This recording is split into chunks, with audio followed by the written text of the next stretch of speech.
అందరికీ నమస్కారం. ఈరోజు పేరు నాని మాజీ మంత్రి మరి ఆయన మాట్లాడుతూ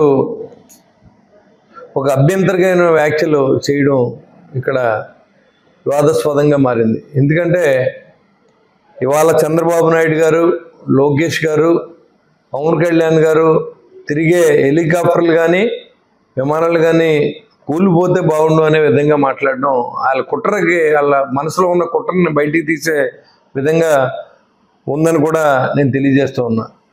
ఎందుకంటే ఎప్పుడైతే రాజశేఖర రెడ్డి గారు మరణం, హెలికాప్టర్లు కూలిపోయిన దగ్గర నుంచి వీళ్ళ సైకో మనస్తత్వాలు ఎవరైనా అలాగే జరగాలనే ఆలోచనతో వీళ్ళు మాట్లాడే విధానం నేను తీవ్రంగా అభ్యంతరం వ్యక్తం చేస్తూ ఉన్నా. అన్నెసరిగా ప్రెస్ మీట్లు పెట్టడం, ఇవాళ రాష్ట్రంలో ఏ విలేజ్లన్నీ కూడా ఎక్కడా కూడా గత 5 సంవత్సరాల్లో ఎక్కడ కూడా కనీసం రోడ్లు కానీ ట్రైన్లు కానీ అయిన పరిస్థితిలో ఇవాళ పవన్ కళ్యాణ్ ఎక్కడో ఉన్న పార్వతీపురం దగ్గర నుంచి ఇలాగ చిత్తూరు దగ్గర నుంచి అన్ని ప్రాంతాలను పర్యటిస్తూ అన్ని ప్రాంతాలు అభివృద్ధి చేసుకొని మరి ఆయన చేసే పనిని కూడా మనం అర్థం చేసుకోవాలి అసలు అవసరం ఉంది. ఈయన మాట్లాడుతూ ఉంటాడు, మీరు హెలికాప్టర్ ఎవరు కట్టారు అని. అది కూడా రైట్ ఇన్ఫర్మేషన్లో అడుగు, నువ్వు కూడా గవర్నమెంట్ని అడుగు. అది కనుక మేము కట్టినట్టు ఉంటే దానికి మీకు ఆన్సర్ చేస్తాం. లేదు మేము ఎలాగిచ్చామో నీకు చెప్పవలసిన అవసరం లేదు. ఎందుకంటే అది ఎన్ని లక్షలకు పెట్టామో, లేకపోతే ఊరికనే ఇచ్చారా, లేకపోతే ఏంటనేది నీకు చెప్పవలసిన అవసరం లేదు. అదే ఆడిట్ అబ్జెక్షన్ వచ్చినప్పుడు లేకపోతే ఎవరిని అడిగినప్పుడు ఖచ్చితంగా దానికి ఆన్సర్ చేస్తాం. ఇవాళ పవన్ కళ్యాణ్ గారు ఒక మాట అంటే ఆయన జీవితాంతకాలం విమానం కొలిచ్చేటువంటి నిర్మాతలు ఉన్నారు, ఫ్రెండ్స్ ఉన్నారు, కుటుంబ సభ్యులు ఉన్నారు. పెద్ద కుటుంబమే ఉంది ఆయన వెనకాల. నువ్వు బ్రతుకుండగా మీ నాన్న చూడలేదు. మీ నాన్నగారు ఎక్కడున్నారో లాస్ట్ టైంలో ఒకసారి గుర్తు తెచ్చుకో. విక్టోరియా గారి ఇంట్లో మరణించారు. ఆయన చాలా పెద్ద మనిషి, కృష్ణమూర్తి గారు అంటే. అలాంటి తండ్రి చూడు నువ్వు కూడా ఇవాళ పవన్ కళ్యాణ్ గురించి మాట్లాడడం, పవన్ కళ్యాణ్ గారి గురించి మాట్లాడడం, సింగులర్లో మాట్లాడడం చాలా హాస్యాస్పదంగా ఉంది. నాని, ఇలాగ ఇంకెప్పుడు నువ్వు మాట్లాడొద్దు. ఇది మంచి పద్ధతి కాదు. ఎందుకంటే సింగులర్లో మాట్లాడడం, నువ్వు ఎలా ఇచ్చావో చెప్పమంటావు, నీకు చెప్పవలసిన అవసరం ఉంది. నువ్వెవరో అసలు ఇవాళ నువ్వు అడిగావు ఎప్పుడైనా నీ గొడవల్లో నీ ఎన్ని బస్తాల్లో నీ భార్య పేరు మీద ఎంత అక్రమంగా చేసావు అనేది వస్తే నువ్వు ఫైన్ ఎందుకు కట్టావు? నువ్వు అంత నిజాయితీ పరుడు అయితే నువ్వు మాట్లాడుతూ ఉన్నావు. నువ్వు నీ కుటుంబ సభ్యులు నువ్వు చూసుకో, నీ తండ్రిని నువ్వు చూడలేదు అని బందరంతో చెప్తూ ఉంది. ఇవాళ నువ్వు పెద్ద మాటలు మాట్లాడి పవన్ కళ్యాణ్ విమర్శిస్తే పెద్దోడిని అయిపోతావు, పతనం అయిపోతావు అని కూడా నేను తెలియజేస్తా ఉన్నా. ఇవాళ పిల్లి శాపనార్థాలు పెట్టినట్టు వాళ్ళకి ఏదైనా జరిగితే బాగుండు, మనం మళ్ళీ వైసీపీ ప్రభుత్వం వచ్చేస్తుంది లేకపోతే అనే ఆలోచన వీళ్ళ దుర్మార్గానికి నిదర్శనం.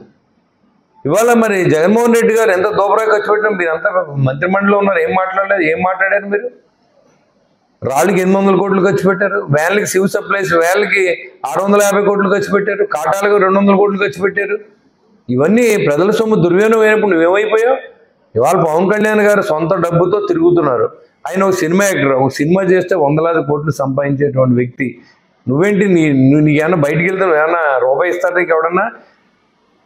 నువ్వు ఎలా సంపాదించావు చెప్పు. నువ్వు నీకు ఎక్కడి నుంచి వచ్చి నీ గొడవలు ఇవన్నీ ఎక్కడి నుంచి వచ్చి చెప్పు. నీ దగ్గర ఆధారాలు ఏమున్నాయి చెప్పు. నువ్వు ఇవాళ పవన్ కళ్యాణ్ అడుగుతున్నావు, నువ్వు పవన్ కళ్యాణ్ ఎవరిస్తారంట? వాళ్ళ అన్నగారు ఒక మాట చెప్తే విమానం కొని ఇచ్చేటువంటి పరిస్థితి ఇవాళ. అది తెలుసా నీకు? ఎవరి గురించి మాట్లాడుతున్నావు నువ్వు? జాగ్రత్తగా మాట్లాడు. నీకైతే ఎవరెవరేమో, అందుకే నువ్వు ఆ స్కార్పియోలు లేకపోతే దాంట్లో తిరిగి ఉండొచ్చు. ఆయనకి విసులుబాటు ఉంది, ఆయన తిరుగుతూ ఉన్నాడు. నీకేంటి బాధ? సరే ఎవరైనా ఇచ్చారని చెప్పమని పోనీ. నువ్వు అన్నావు కదా ఏ కంపెనీ వాళ్ళు ఇచ్చారని అడుగుతున్నావు, నువ్వు చెప్పు. పలానా వాళ్ళు ఇచ్చారని చెప్పి నీకు చెప్పవలసిన అవసరం ఏంటి? అది ఎవరన్నా ఆడిటో గవర్నమెంటో అడిగితే దానికి ఖచ్చితంగా ఆన్సర్ చేస్తాం. ఈ డబ్బులు ఎక్కడి నుంచి వచ్చినట్టు ఖచ్చితంగా పార్టీ సమాధానం చెప్తుంది. మీ పార్టీలాగా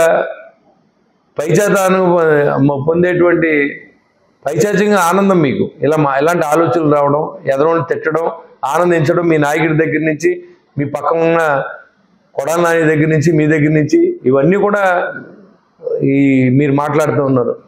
ఇవాళ కోనసీమ గురించి మాట్లాడితే భౌత వైద్యుడిగా మాట్లాడుతున్నావు, వాళ్ళు ఎలా మాట్లాడుతున్నావు? ఒక ఆంధ్రాలో పుట్టిన వ్యక్తి నువ్వు. ఆంధ్ర రాష్ట్రం పక్కన ఇలా జరిగింది సామెతగా చెప్తే దాన్ని నువ్వే మాట్లాడుతున్నావు అంటే మీరే ఎక్కేస్తున్నారు కదా. ఇటు తెలంగాణ వాళ్ళు మీరు ఎడవలేక తెలంగాణ వాళ్ళకి ఎక్కేసి పవన్ కళ్యాణ్ తిట్టిస్తూ ఉన్నారు. అంతేనా మీరు చేసేది? వాళ్ళ రాష్ట్రం నష్టపోయింది. రాష్ట్రం విడిపోతే, ఉమ్మడి రాష్ట్రంగా ఉన్న ఆంధ్ర రాష్ట్రం విడిపోతే దానివల్ల నష్టపోయింది ఎవరు? ఆంధ్ర రాష్ట్ర ప్రజలు నష్టపోయారు. ఏ రోజైనా మీరు మాట్లాడారా? ఏ రోజైనా నువ్వు కానీ మీ నాయకుడు కానీ మాట్లాడారా? 40,000 కోట్లు ఉమ్మడి ఆస్తులు ఉన్నాయి, మీరు ఏమైనా మాట్లాడారా దాని గురించి? మాట్లాడలేదే. ఇవాళ ఇది ఎందుకు మాట్లాడతాను మీరు? వాళ్ళ ఆంధ్ర వాళ్ళని పచ్చిబూతులు తిట్టాడు కేసీఆర్. ఆ రోజు ఎవరైనా మాట్లాడారా? మమ్మల్ని కూడా తిట్టాడు, వ్యాపారస్తులు తిట్టాడు, దొంగలు అన్నారు ఆంధ్ర వాళ్ళని. క్షమార్పణ చెప్పారు వాళ్ళు? లేదు కదా. నువ్వెందుకు వాళ్ళ గురించి మాట్లాడతావు? అక్కడ అన్నాడు ఆయన పవన్ కళ్యాణ్ గారు, ఒక తల్లి బిడ్డను కూడా అంటే నా దిష్టి తగిలింది ఆయన నీకు అని బొట్టు పెడతా ఉంటుంది. దిష్టి అనే దానికి అర్థం తెలియని మాటలు మాట్లాడుతూ ఉన్నావు. నీకు ఎందుకన్నా నీ గొడవ? నీకు అనవసరం కదా.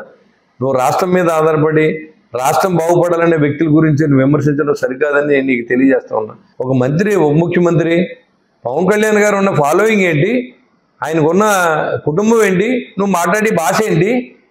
అసలు నీకేం అర్హత ఉందని సింగులర్లో మాట్లాడుతున్నారు పవన్ కళ్యాణ్ గారి గురించి. మర్యాదగా ఉండదని కూడా తెలియజేస్తా ఉన్నా. ఈసారి మాట్లాడితే అంతకన్నా చాలా హార్డ్గా మాట్లాడవలసి ఉంటుంది.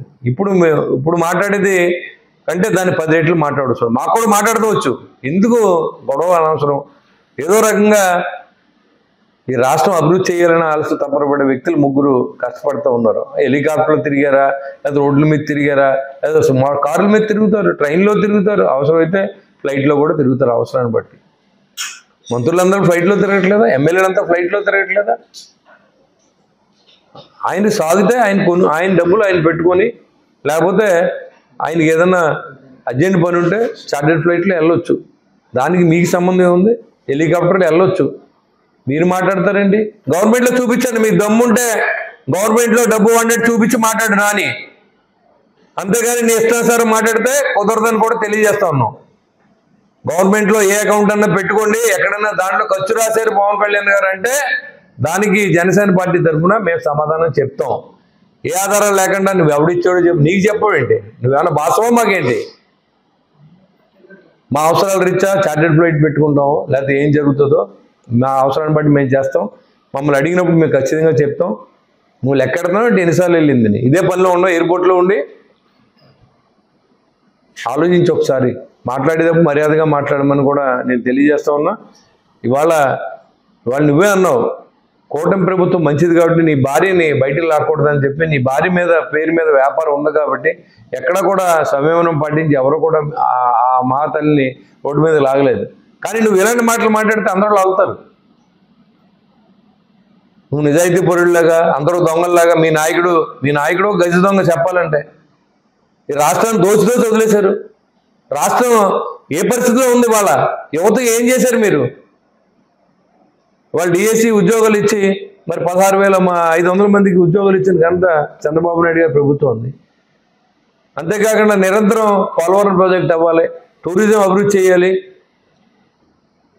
ఎంప్లాయ్మెంట్ ఇవ్వాలి, కంపెనీలు రావాలి అని మేమంటే కంపెనీలు పంపేసిన ప్రభుత్వం మీది. వాళ్ళు గల్లా జయదేవ్ గారు కంపెనీ ఎక్కడ పెట్టాడు? 10,000 కోట్లతో తెలంగాణలో పెట్టాడు. అక్కడ యువత ఉద్యోగాలు వచ్చినాయి. ఇక్కడి నుంచి ఎందుకు వెళ్ళిపోయారు వాళ్ళు? కియా కంపెనీ కూడా పంపించేయాలని చూసిన పరిస్థితి మీది. మీరు రాష్ట్రం గురించి మాట్లాడుతూ ఉంటే ఆశాస్పదంగా ఉంది. కాబట్టి ఈసారి ఎప్పుడైనా మాట్లాడినప్పుడు ఇలాంటి భాష వాడొద్దని మనం మాట్లాడితే కొంచెం హోదాగా ఉండాలి. అది మానేసి పవన్ కళ్యాణ్ అంటే నీకు కలిసి వచ్చింది పవన్ కళ్యాణ్ అని అనండి. మిమ్మల్ని అనలేదుగా, మిమ్మల్ని సింగులర్లో మాట్లాడలేదు కదా, మీ నాయకుడిని అనలేదు కదా, జగన్మోహన్ రెడ్డి గారే కదా అంటున్నాం మేము. నువ్వేంటి సింగులర్లో మాట్లాడుతున్నావు? నువ్వు పవన్ కళ్యాణ్ నీ డబ్బులు ఎక్కడి నుంచి వచ్చినాయి? పవన్ కళ్యాణ్ సినిమా చేస్తే ఎంత వస్తుంది?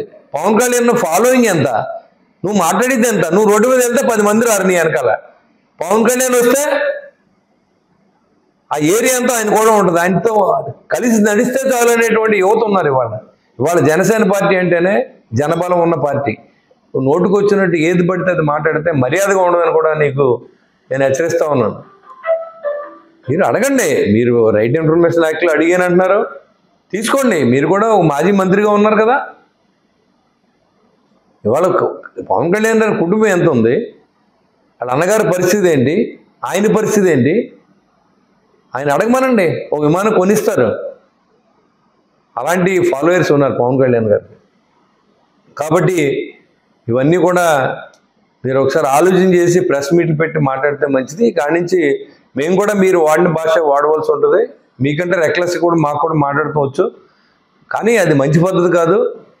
ఓ బాధ్యత గల పదవిలో చేసి ఓ మంత్రిగా ఉండి 2-3 సార్లు ఎమ్మెల్యే అయిన వ్యక్తి నువ్వు మాట్లాడుతున్నావు ఒక ముఖ్యమంత్రి గురించి. ఒక మంచి సినిమా యాక్టర్, ప్రపంచ దేశాల్లో అన్ని చోట్ల కూడా ఆయన గుర్తింపు ఉన్న వ్యక్తి. ఇవాళ మేము వెళ్తేనే ఇతర దేశాలు వెళ్తే ఇవాళ జనసేన పార్టీ నుంచి ఎంతో ఆదరణ కల్పిస్తుంది. అలాంటి పార్టీలో మేము ఉన్నాం. ఆయన వల్ల మేము ఈరోజు ఈ స్థితిలో ఉన్నాం. ఆయన కూడా ఇవాళ ఆయన ఎంతో కష్టపడి ఈరోజు పార్టీ నిర్మించి ఎన్నో నీలాంటి వాళ్ళు ఎంతోమంది ఆయన విమర్శలు చేసిన, తల్లిని పెళ్ళాలని తిట్టినా ఈరోజు ఆయన చిరునవ్వుతో సమాధానం చెప్పాడు తప్ప ఎప్పుడు మీ మాటలకి సమాధానం చెప్పలేదు. కానీ కాడి నుంచి మీరు మాట్లాడితే చూస్తాం ఊరుకోవడానికి ఎవరు సిద్ధంగా లేరని కూడా మీకు నేను తెలియజేసుకుంటూ, ఇలాంటి భాష వాడొద్దు. మీకు ఏదైనా అనుమానం ఉంటే గవర్నమెంట్ ఆడిట్లో చెక్ చేయించండి. ఏ డిపార్ట్మెంట్ నుంచి అయినా బిల్లు ఇచ్చినా, ఏ వ్యక్తి అయినా నేను డబ్బులు ఇచ్చినా దానికి ఖచ్చితంగా నేను ఆశ చేస్తానని చెప్పి కూడా మీకు తెలియజేసుకుంటూ, మరొకసారి ఇలాంటి ప్రెస్ మీట్లు, ఇలాంటి వృధా డైలాగులు, జనాన్ని డైవర్షన్ చేసే మానేయమని చెప్పి నేను మీకు ఎత్తుపలుకుతున్నాను.